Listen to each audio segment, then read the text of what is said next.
Welcome back to the deep dive. Our mission here is, well, it's pretty simple. We take these big, comprehensive strategies, these blueprints for success, and we distill them down Right. into clear, actionable knowledge. We jump right into the material. We want to give you that shortcut to being truly well-informed. Today, we're tackling something that is, I think, a huge challenge for so many adults globally. Well, a persistent one, for sure. Mastering a second language. Yeah. Specifically English. And our sources, they detail this really highly structured, very modern approach. A whole system. A complete system, yeah. For a language acquisition that's built around leveraging audio immersion, the main model they talk about is something like the Learn English Fast podcasts. Mm-hmm. We've got the whole scope here, Mm-hmm. the cognitive science of why it works, and this meticulous 7-step mastery strategy that's designed to turn, passive listening into real rapid fluency. Well, and for decades, the way adults have learned languages has been defined by this really tedious cycle, right? Oh, yeah, the grammar tables. Exactly. Memorizing grammar rules, filling out verb tables.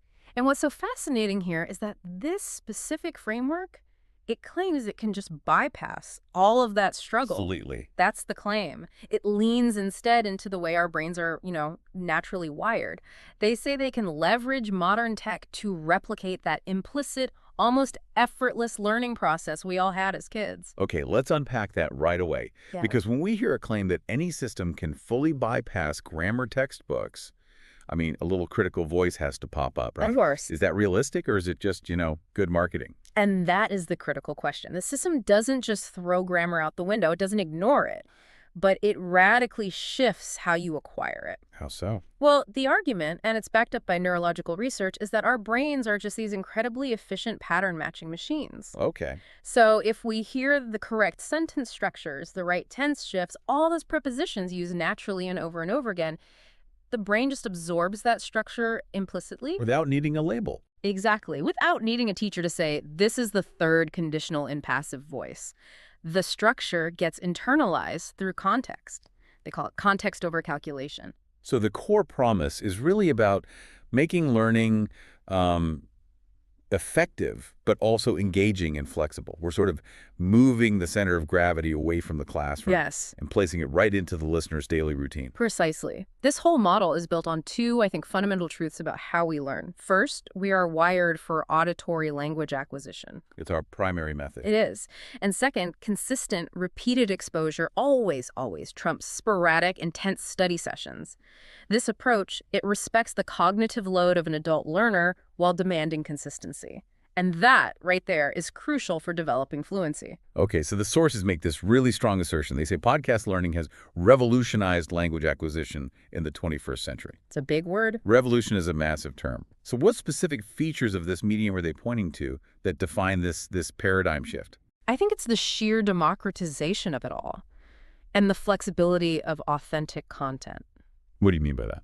Well, think about the history of audio language learning. You go back 40 years, it was limited to these really expensive, highly scripted cassette tapes or maybe CDs. Right, the stuff you get in a box set. Exactly. Today, a learner has access to constantly updated, real content that fits seamlessly into an already packed modern lifestyle. The shift is from a static, scheduled thing you have to do to a dynamic tool you can use anytime. A pervasive learning tool. Learning becomes integrated, not isolated. That dynamic, pervasive nature that allows for a dramatic increase in input. So let's focus on the science for a second. The power of podcast-based language learning. Mm-hmm. You mentioned the brain being wired for listening and repetition. What does the neurological basis actually tell us about why this works so well for adults? We have to draw a line between explicit and implicit learning. Okay. Explicit learning is conscious. It's rule application, like knowing that for a third-person singular verb, you need to add an S. The stuff you memorize for a test. Exactly. Implicit learning is that intuitive feeling that a sentence just sounds right or sounds wrong. When we learned our first language as kids, all those neural pathways for language in areas like Broca's and Wernicke's, they're all forged through implicit auditory input and pattern recognition. Right. But for adults, language learning often defaults to that slower, explicit, rule-based method. And what this podcast model is trying to do is sort of get around our reliance on that slower, more conscious mechanism. It's trying to reactivate the original programming. Consistent, repeated auditory immersion, especially with authentic, real speech, it reactivates those implicit pattern matching systems. So like training your ear. It's training your brain. When you hear the difference between he walk and he walks 100 times in natural conversations, your brain just stops needing to look up the rule in your head. It just starts generating the correct form automatically. Yeah, it does. And research consistently confirms this. It's a natural approach that maximizes input while, and this is key, minimizing that mental barrier of constantly translating or trying to retrieve a rule. It's almost like a form of gentle, persistent cognitive hacking.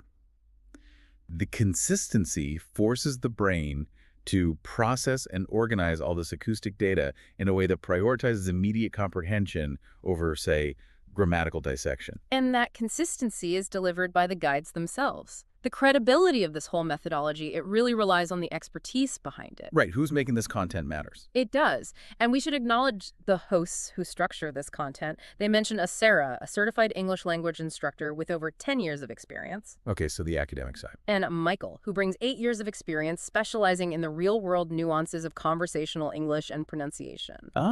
So you have that dual expertise, the certified academic foundation from Sarah, and then the practical real-world conversational specialty from Michael. And that suggests a really balanced curriculum. Yeah, it feels like they're bridging that gap between what's in the textbook and what you actually hear on the street. Yeah. They're covering everything from the core vocabulary and structure all the way up to modern slang and cultural insights you need to sound, genuinely natural. Okay, so this is where the blueprint really starts to stand apart. The sources lay out 6 specific, measurable advantages, they call them pillars, that explain why this audio immersion model excels over just passive listening or, traditional methods. Right. This is the mechanism of the revolution, as they call it. Grounded in context and flexibility. Yeah, we're moving past the general "it's good for you" and diving into the structural advantages that make this daily practice so high yield. Let's start with the first and maybe most critical foundation, Pillar 1. Authentic language exposure. They call this the ultimate reality check. And the contrast here, it couldn't be starker. Between this and a textbook. Oh, absolutely. Traditional textbook audio is designed to be clear, slow, and grammatically perfect. But native speech is, it's fast, it's messy. It's full of shortcuts. It is. It's filled with features like elision, where sounds get dropped, like gonna, instead of going to, and assimilation, where sounds blend together. Podcasts expose you to real accents, natural speech patterns, genuine emotion, and crucially, the acoustic reality of connected speech. Yeah, if you only ever hear perfect, isolated sentences, the first time a native speaker runs 5 words together, you're overwhelmed. Exactly. This authenticity, it prepares the learner for real-world communication. It trains your ear not just to recognize words in isolation, but to segment that constant stream of sound, which is a huge difficulty for new learners. Right. Without this inoculation, against messy speech, learners are only prepared for a written test, not the noisy reality of a supermarket or a quick, casual conversation. Okay, that makes sense. The next foundational advantage is Pillar 2. Flexibility and convenience. Yeah. This is probably the most obvious benefit, but its psychological impact on just sticking with it, that seems profound. Well, it tackles the single biggest obstacle to adult learning, time. And friction, just Yeah. the effort of starting. Yes. The accessibility means you can listen anywhere, anytime. The sources specifically mention commuting, exercising, cooking, relaxing before bed. All that dead time. Exactly. And the crucial benefit is that this flexibility lets you dramatically increase your exposure to English without the mental labor of carving out special, dedicated study time. You integrate learning into those interstitial moments. So learning stops being this major scheduled chore that you have to fight your busy calendar for. Right. And it becomes this low-friction routine that fills otherwise wasted time. Yeah. And that just dramatically increases the sheer volume of input. Which leads us perfectly to Pillar 3, repetition and reinforcement. Because you, the learner, control the material, you have the power to replay episodes or even just specific segments as many times as you need. Now, why is that control so vital for the adult brain? Doesn't just listening to the same thing over and over get boring? Not when it's contextual repetition. See, repetition is foundational because it helps ingrain the vocabulary, the pronunciation, the rhythm of the language into your memory naturally. It's not just memorizing a flashcard. No. When you hear the same phrase in 3 different contexts over the course of a week, Your knowledge shifts from that short-term conscious memory, where you're actively struggling to retrieve a rule, to your long-term procedural memory. But The knowledge just becomes automatic. instinctive. Exactly. Repetition converts conscious effort into effortless fluency. Moving on, the sources really stress the importance of Pillar 4, multisensory engagement.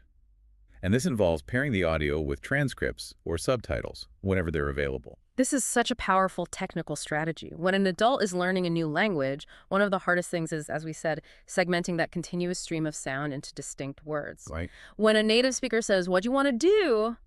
a non-native listener might just hear one single long sound, not 5 distinct I've words. been there. We all have. Reading the transcript visually helps the brain map the acoustic input to the orthographic output. It helps you identify the word boundaries. So you see the word, you hear the word, and you associate the meaning all at once. Yeah. It's like using 2 different pathways to etch the information into your brain. It makes it stick more reliably than just audio or just text alone. Absolutely. Then we get to pillar 5, cultural understanding. Because language is, it's a vehicle. It carries culture, humor, context. And if the goal is real fluency, not just being grammatically correct, this is where a system like this really has to pay off. It's where you absorb all the subtle social cues. Through authentic, contextualized audio, learners get this awareness of how speakers interact, the right level of formality or informality, and crucially, what makes a joke funny. This exposure is vital because communication is cultural, not just grammatical. And the sources give this fantastic example of the kind of confusion that cultural understanding helps you bypass. They use the common idiom, hit the sack. Right. For a learner who's just relying on literal translation, hit the sack is nonsensical, maybe even sounds violent. Yeah, you look up hit and sack and you're lost. You are. You'd consult a dictionary and struggle to put those 2 words together. But once you hear that phrase used repeatedly in context, in a casual conversation about being tired and going to bed, you absorb the figurative meaning by osmosis. You don't even have to think about it. The learner completely avoids that mental speed bump of translation and understands the phrase as one single functional unit of meaning. That right there, that rapid contextual absorption, is the definition of natural communication. And finally, we have Pillar 6, progressive learning. Because even in an immersion system like this, structure is still paramount. The structure is what keeps the learner from feeling totally overwhelmed. The content is organized, usually by theme and difficulty level, making sure the material is always comprehensible, but also just challenging enough to promote growth. The sweet spot. Finding that sweet spot, the structuring, the scaffolding of the material is designed to progressively expand vocabulary, grammar familiarity, and just your comfort with listening, ensuring your confidence builds logically week by week, instead of taking these frustrating leaps that just lead to burnout. So if we connect all these pillars to the bigger picture, we see the power of flexible passive input. But, and this is a big but, passive input alone really only builds comprehension. Your listening skills. Right. To achieve true fluency, the ability to actually speak and use the language naturally, that requires a dedicated, structured method to convert that input into active output. The 7-step strategy is the actionable roadmap for the listener. This is the execution phase. This is the difference between having the podcast on in the background while you load the dishwasher versus intentionally mastering the material so you can actually use it in a meeting the next day. The intention here is critical. It is. So let's walk through this process and let's focus on the intentionality of each step. Step 1 is preparation. This might sound minor, but it dictates how effective the next 6 steps are going to be. The recommendation is to choose a calm, interruption-free environment. But critically, use quality headphones. Why are quality headphones so important here? It seems like a small detail. They allow the learner to distinguish all those subtle differences in pronunciation, regional accents, tonal shifts, so all the minute acoustic information that the brain needs to correctly process the phonemes. The little sounds that make a big difference. A huge difference. If you're using cheap earbuds on a noisy bus, your brain has to work harder just to filter out the noise, and that wastes cognitive effort that should be focused on the language itself. And of course, having a dedicated notes app or a notebook ready just anchors the learning as an intentional, actionable task. Okay, so once the environment is set, step 2 is active listening. And this goes way beyond just hearing the words. Active listening requires intense cognitive engagement. The focus shifts from translating word for word to focusing on the tone, the stress patterns, the rhythm. The music of The music of the language, exactly. and imagining the scene or the emotions behind the conversation. You're trying to understand the whole package, not just the lyrics. This forces a deeper contextual understanding and helps you recognize those subtle emotional cues that define true communication. The goal here is pattern recognition, absorbing that rhythm so that when you speak, you don't sound, robotic or hesitant. That's right. Then comes the critical bridge. Step 3, utilizing the transcript. The strategy here is to read along during your first or second listen. And this gets back to that visual link we discussed earlier, helping to segment the stream of sound. What specific actionable task should the learner be doing while they're reading along? The task is very specific and it's crucial for sounding native. You need to mark new words, idioms, and this is the important one, collocations that appear frequently. Collocation. A collocation is simply a pair or a group of words that naturally go together in a specific language. Can you give us an example? Why are collocations so vital and, frankly, so often neglected in traditional learning?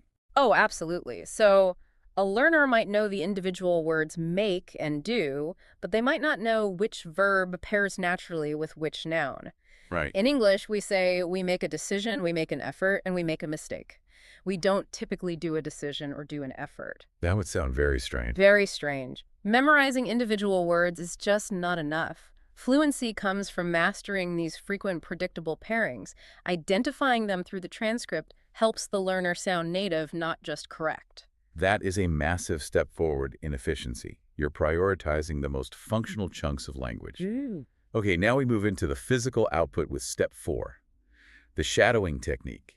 This is where passive input instantly becomes active rehearsal. Shattering is one of the highest yield techniques in this entire blueprint. Aye. It means repeating what you hear immediately after the speaker, mimicking their pace, their intonation, their rhythm. It's like learning to sing a complex piece of music by following the singer almost instantaneously. Why is that instantaneous repetition so transformative? Why not just pause the audio and then repeat? Because that instant repetition forces the brain to bypass your inner translator, that mechanism that defaults to translating English into your native language first and then generating a response. There's no time for it. There's no time.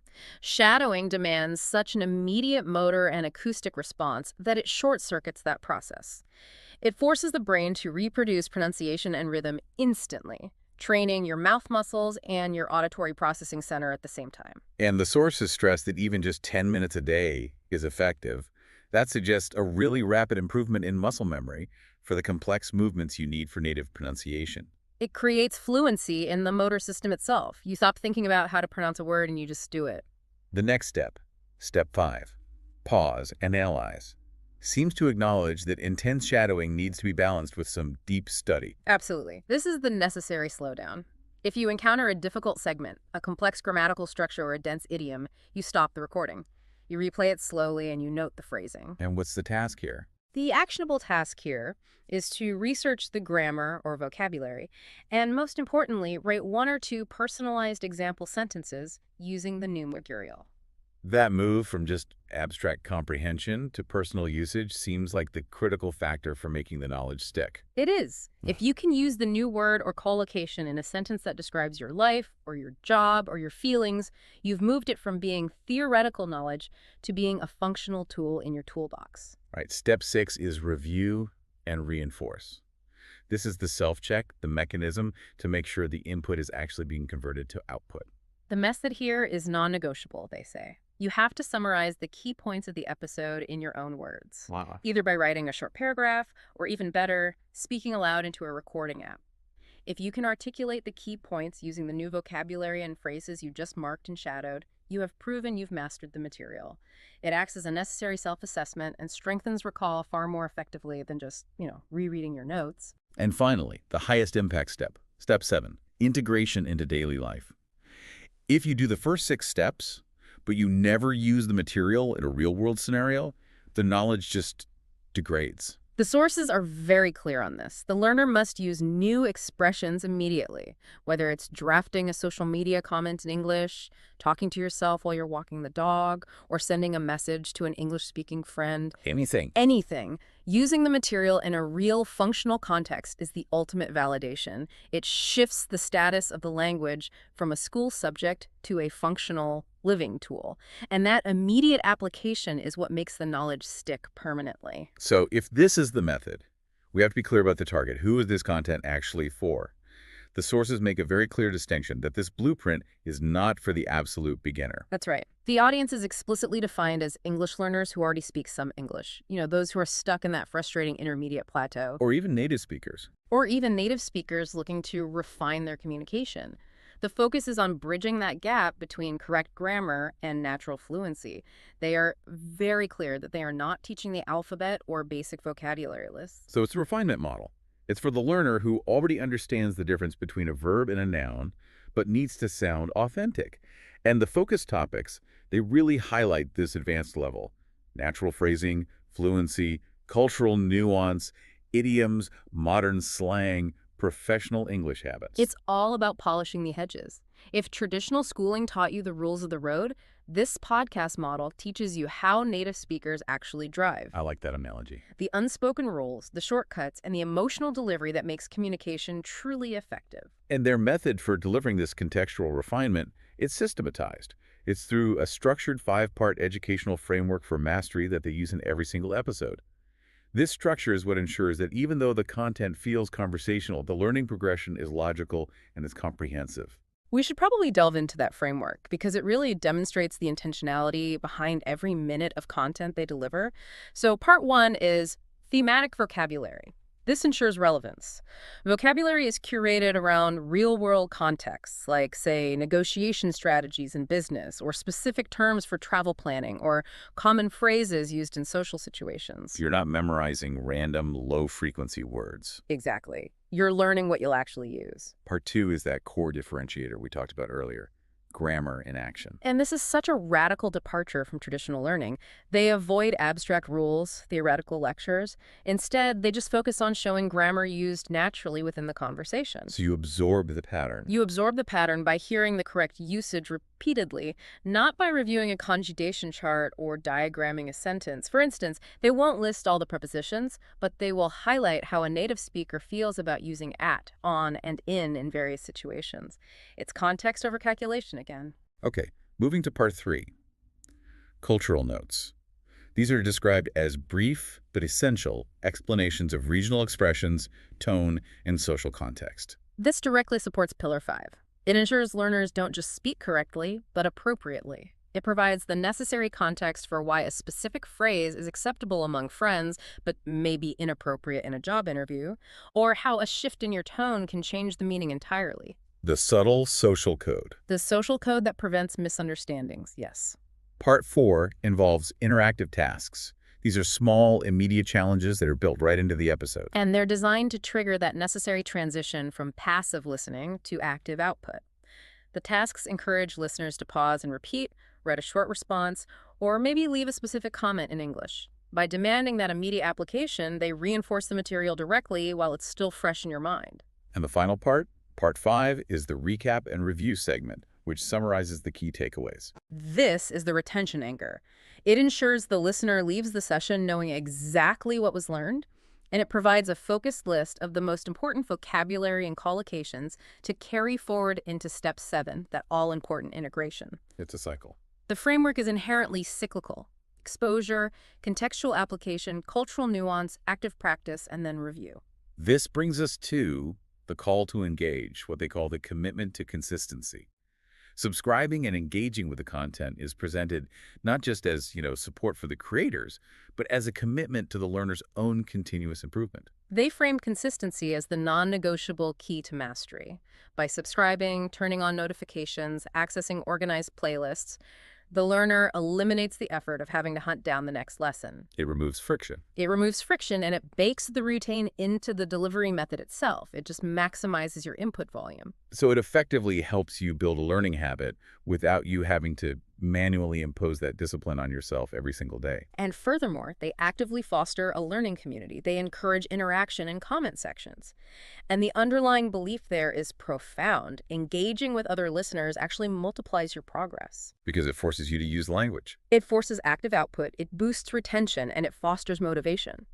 Learning stops being this solitary struggle and it becomes a shared, reinforcing journey. So the entire model then is really an ecosystem.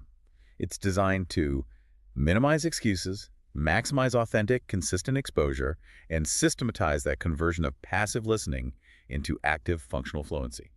Hashtag tag outro. Well, this has been a truly comprehensive deep dive. We've moved from the revolutionary concept of flexible, audio-based immersion and the science behind why it works, All that auditory pattern matching. right, to a detailed, really high-impact 7-step method for practice, and finally integrating that functional knowledge directly into your daily life. The depth of this blueprint is fascinating. It's a really compelling argument that fluency is achieved through contextual application, not just rote memorization. The focus on grammar in action, on shadowing, on collocations. Yeah. It suggests a critical and, I think, necessary shift away from those traditional frustrating methods. Ugh. It respects the complexity of the adult brain while maximizing its innate capacity for implicit learning. And this raises an important question, something we often think about in these deep dives. The sources, they repeatedly stress that learning a language is a continuous journey. It's built on consistency, on practicing just a little bit every day. Right. And we saw the profound benefits of the system's core principle of flexibility and convenience weaving study into the busiest parts of the day, using those moments while cooking or commuting. That strategy, the ability to find and maximize moments of learning that don't feel like work, that is a mastery principle that goes way beyond language. So here's the provocative thought for you to take away. If the key to achieving fluency in a second language is maximizing consistent, low-friction exposure by weaving study into the fabric of your daily life, how can we apply that exact same principle, that concept of flexibility and contextual immersion, to master any complex topic? Whether it's finance or programming or history. Exactly. The real takeaway isn't just what you study, but where and how consistently you integrate that study into your existence. You have to think about identifying the podcasts and the shadowing techniques for your own professional field. If a few minutes of highly focused exposure every day can grant fluency in a new language, just imagine the mastery you could achieve in your career or a hobby by applying that same structured consistency. Think about that as you go about your week and find